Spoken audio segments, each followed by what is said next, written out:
Hello, horror fans. Today I will tell you a scary story that will shock you. I warn you, children, stay away from the screens. This story is full of paranormal events. I've tried to forget. I tell myself it's just a bad memory, like a nightmare that should fade with time. But it hasn't. Not for me. Not ever since that night in the woods.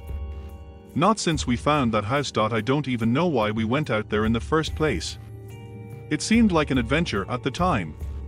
The kind of thing you do when you're too young to understand the consequences of your actions. When the thrill of the unknown pulls you in, and you don't stop to think about what could be lurking just beyond the edge of your vision. But I should have known better.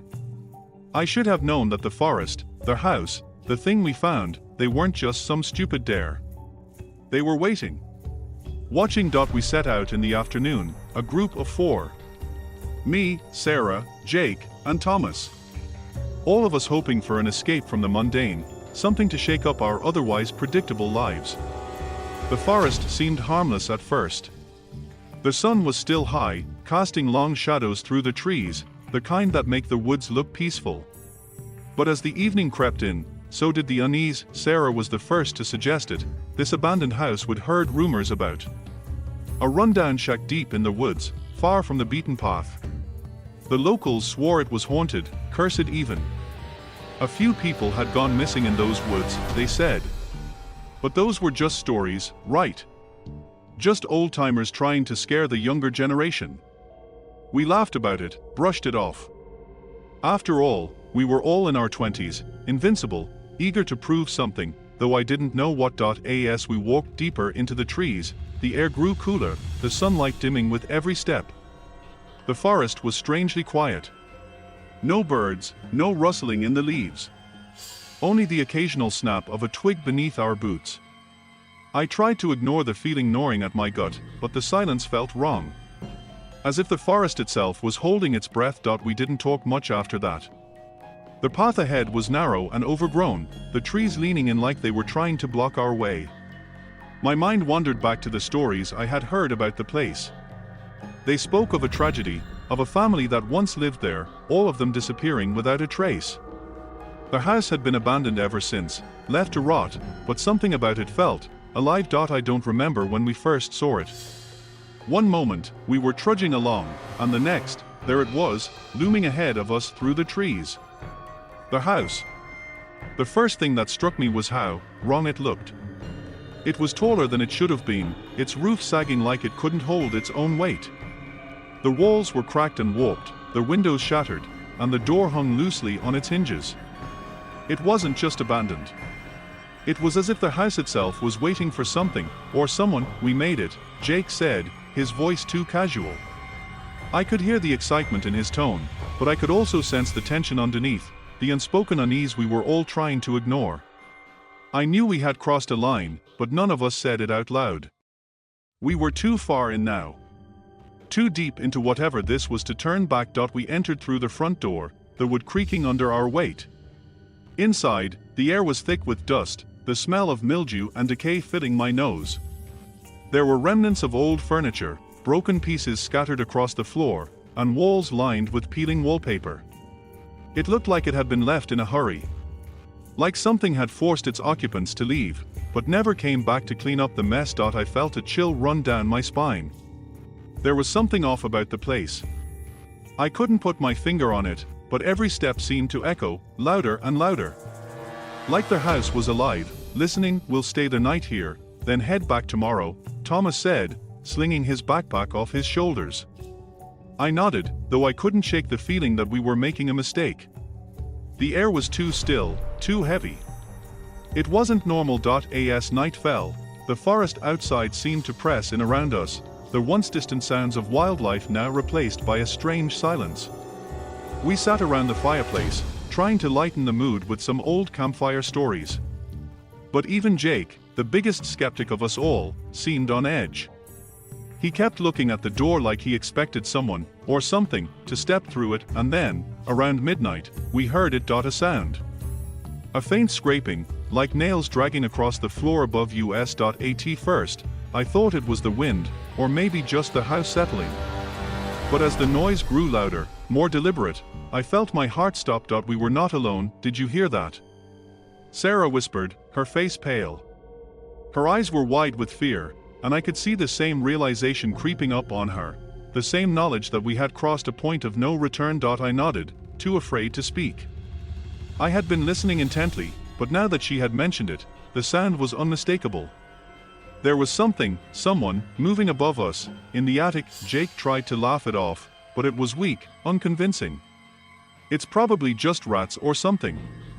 Old house, remember?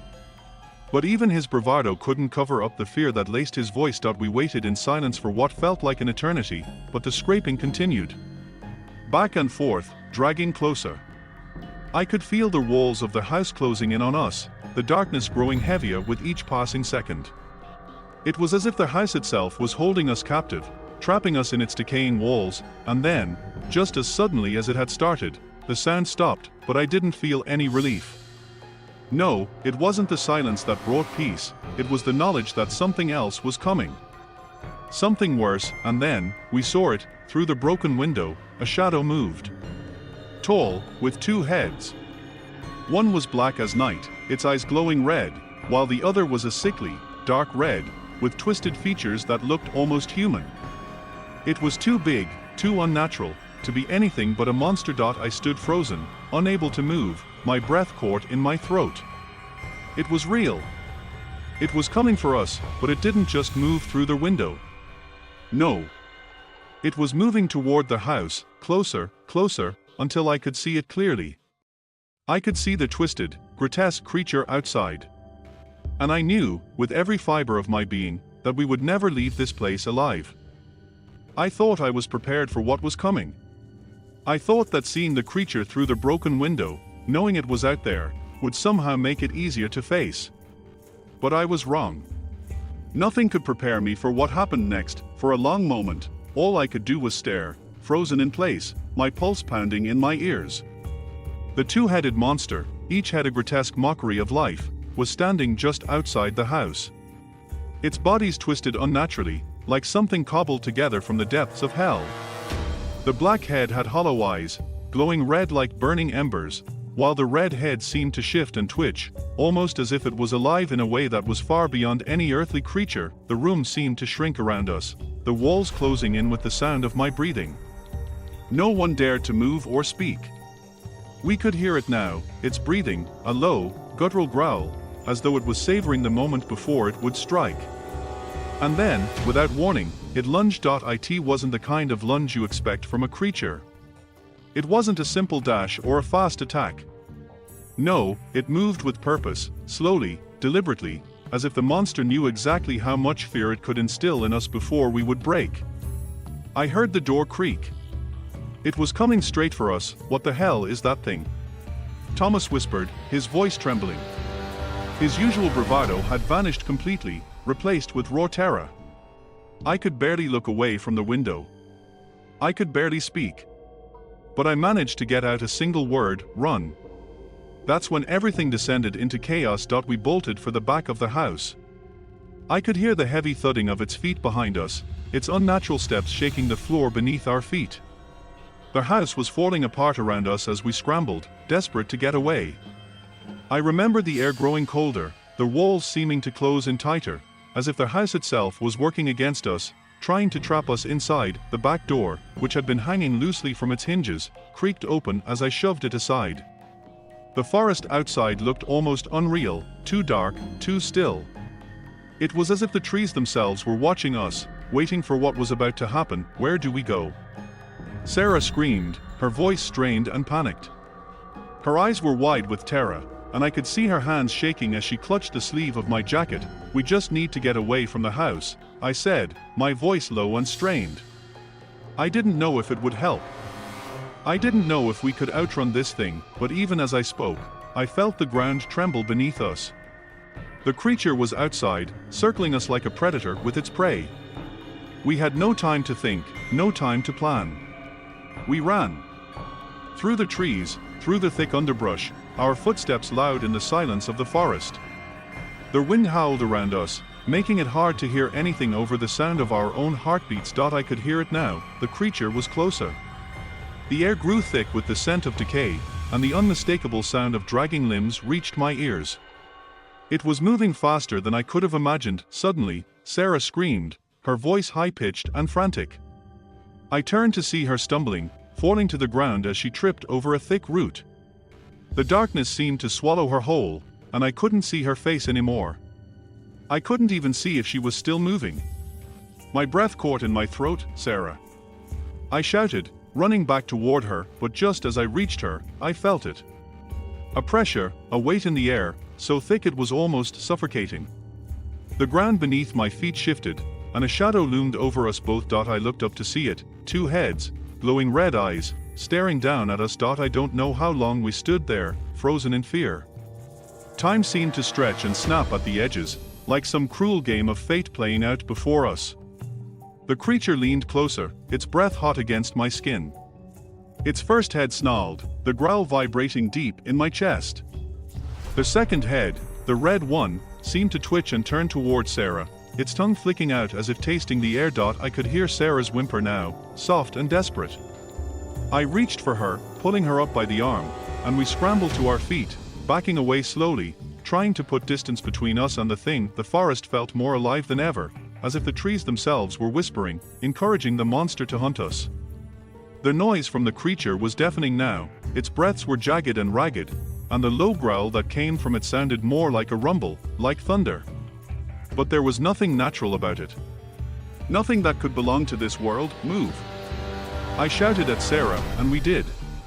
We ran again, deeper into the trees, the world blurring around us. My thoughts were a muddled mess, panic surging through me. The adrenaline kept me going, kept my legs moving, but the creature was still there. I could hear it, feel its presence creeping closer. It wasn't chasing us, not yet. But it was hunting us, just waiting for the moment to strike. "Where are we going?" Thomas screamed. His voice broke through the madness like a sharp knife. "I don't know." I shouted back. I had no plan, no escape route. The forest was endless, the shadows consuming everything around us. There was no way out. And I just knew, the house wasn't the only thing that was alive out here. I heard a sound behind me. A crack, like a tree branch snapping under heavy weight. I turned to look. It was there. The creature was not far behind. Its two heads glowed bright in the dark, its body slithering with an unnatural, jerking motion. The air felt heavier. We weren't going to outrun it. Not with the forest closing in like this. And as I looked over at Sarah, her face pale and covered in dirt, I knew the monster wouldn't stop. Not until it had us all. I could feel my legs giving out beneath me, the exhaustion threatening to pull me under. My lungs burned, and my vision blurred as the darkness of the forest pressed in, thick and suffocating. Every breath felt like it could be my last, each step I took growing heavier, slower, like I was dragging myself through thick mud. We had been running for what felt like hours, but the forest was unrelenting. The trees seemed to close in tighter, twisting and turning, as though they were deliberately blocking our escape. We were trapped. Sarah stumbled beside me, her face streaked with dirt and tears, her breath ragged. I reached out, grabbing her arm to keep her from falling. We couldn't stop. We couldn't afford to stop. Not with the monster out there, stalking us, waiting for the moment we would collapse from sheer terror and exhaustion. I can't do this," Sarah gasped, her voice breaking. I shook my head, trying to catch my breath. "You have to. We have to keep moving." I glanced back, instinctively, as the sound of heavy footsteps echoed behind us. The creature was still there, its growl sending a chill through my spine. Its pace had slowed, but I knew it wasn't done. It was toying with us, giving us just enough hope to make the chase even more torturous. The trees were thinning. The edge of the forest was close. If we could just make it out, we might be able to get some help. We had to get to the road. We had to get to safety, but as I pushed forward, a horrifying realization struck me. The creature was circling us. It was surrounding us. I looked around frantically, my pulse hammering in my ears. There was no way out. The forest had betrayed us, the trees closing off all routes to freedom. And as I looked up, I saw it. There, standing just ahead of us, was the house. The same house we had fled from. The same cursed, decaying house that had haunted us since the moment we stepped foot inside. It was a trap, we need to turn back. Thomas screamed from behind me. But it was too late. The house had us. And the creature wasn't finished. I felt the air grow thick, suffocating, as if something was pressing down on us from all sides.